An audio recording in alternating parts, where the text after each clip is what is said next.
friends and family. This is Jackie Kemian, and it's a blessing to be here with you today. I want to talk about something that's really been on my heart, and that's concerning the issue of who's responsible for evil, the tempted or the tempter. For example, the abortion issue. Who's responsible for having that abortion?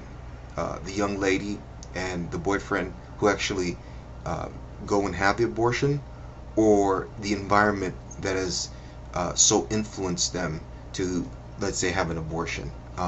For example, we know statistically that African Americans tend to have more abortions than, let's say, other races, especially Anglos.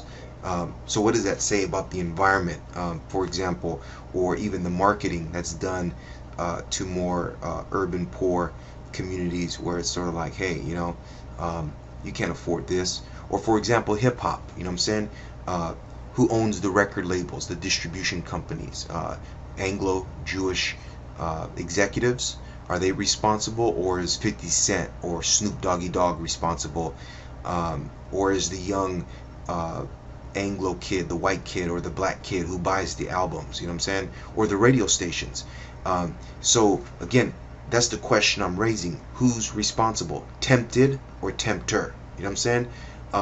The kid who basically sells drugs but is encouraged and mentored by his uncle to do so. And of course, this stuff raises up all types of other questions. But again, I just want you to think about this question. And it's interesting that Jesus kind of touched on this issue in Matthew chapter 18.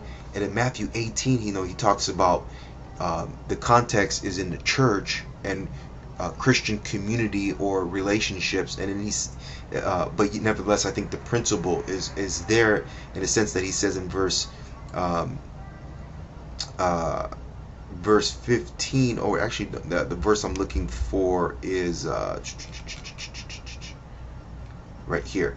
He says in verse 6, he says, "But if anyone causes one of these little ones who believe in me to sin, it would be better for him to have a large millstone hung around his neck and to be drowned into the depths of the sea." So there Jesus is talking about, if someone causes little ones, and the little ones could refer to little children, or in context it could refer to Christians, it could refer to other believers, because if you read the Gospels carefully, Jesus would talk about little ones always in reference to Christians. So again, the question is, who is Jesus talking about when he said, if you cause one of these little ones who believe in me to sin? But nevertheless, he says, it would be better for that person, that tempter, that influencer, for him to, or her, to have a large millstone hung around his neck and to be drowned into the depths of the sea. Now, if you do the research, a millstone would weigh about a ton.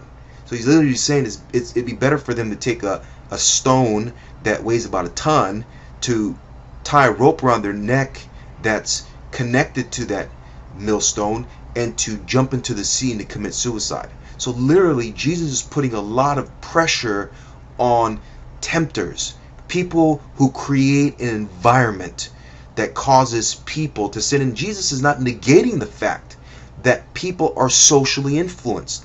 That's why he says, if you cause people to sin, it would be better for you to kill yourself. Because there is a place, for example, Psalm 1 talks about having fellowship or relationships with the company of the wicked, because they can influence you. They can say, hey, let's go kill someone, or let's rob someone, let's do something. So the Bible doesn't deny that reality. And again, today, why are a lot of kids pissed off and angry and anti-authoritarian? Because the baby boomers or the previous generation blew it.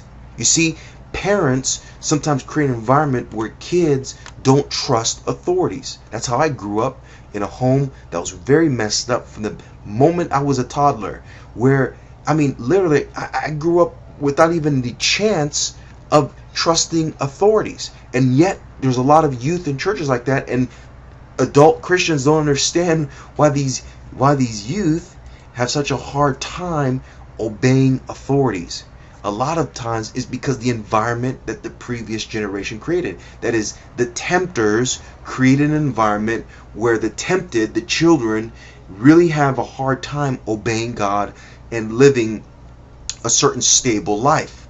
And you can pass this on to education, the environment that the school districts, that a teacher creates in the classroom. You can pass this on to the work environment, the kind of environment employers create.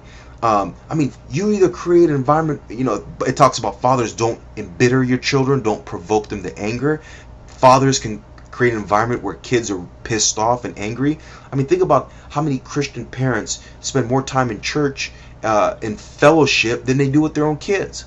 How many pastors, don't have the loyalty and the affection of their own kids, because, we're so busy trying to save the world that, hey, we're disconnected. So again, the issue becomes, what kind of environment are we creating?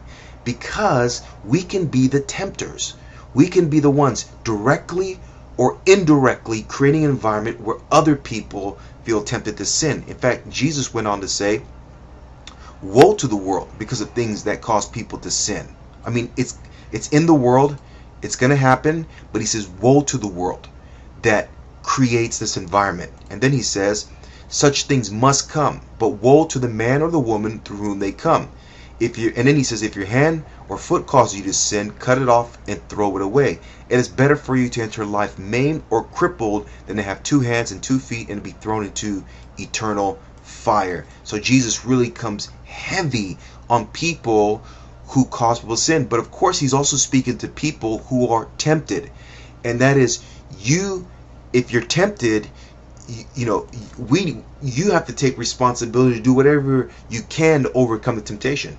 I had to move out when I was very young because my home environment was so tense and stressful that being there, I was constantly provoked to anger, constantly provoked to frustration. And so it meant for me that I had to work harder to be free from the oppression of the home so that I won't be constantly sinning against God by getting angry at my dad. Again, everyone has to take their radical step to serve God.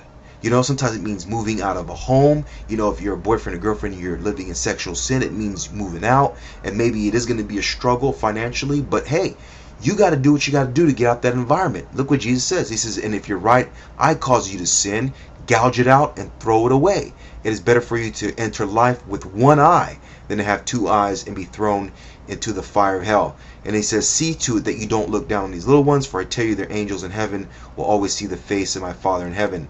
And of course, he's talking about God's divine protection upon people who are vulnerable, who are weak, and who are influenced by the tempters. So today, my question today again, who's responsible? Should we just go after the tempted? Or should we just go after the tempters? Or should we deal with both? Both. Okay? Both. Let's look at our society. Let's look at the systemic issues in our cities, in our school districts. Let's look at our churches and ask ourselves, okay, are we also playing a role in why people aren't serving Jesus, obeying the 10 Commandments, why kids find it so hard to walk in religious virtues? Are we playing a role in our homes, in our businesses, in our church? And is the tempted, those who are tempted, are they being called to responsibility to do whatever, even if they have to gouge out their right eye? Of course, this is a hyperbole. It doesn't mean that Jesus actually meant, and he meant it when he said go gouge out, but he's using a hyperbole, an extreme language to say, look, are you as a tempted person doing whatever you can to overcome the temptations and the evil things that are in your life? Okay, so think about it. Let me know your thoughts.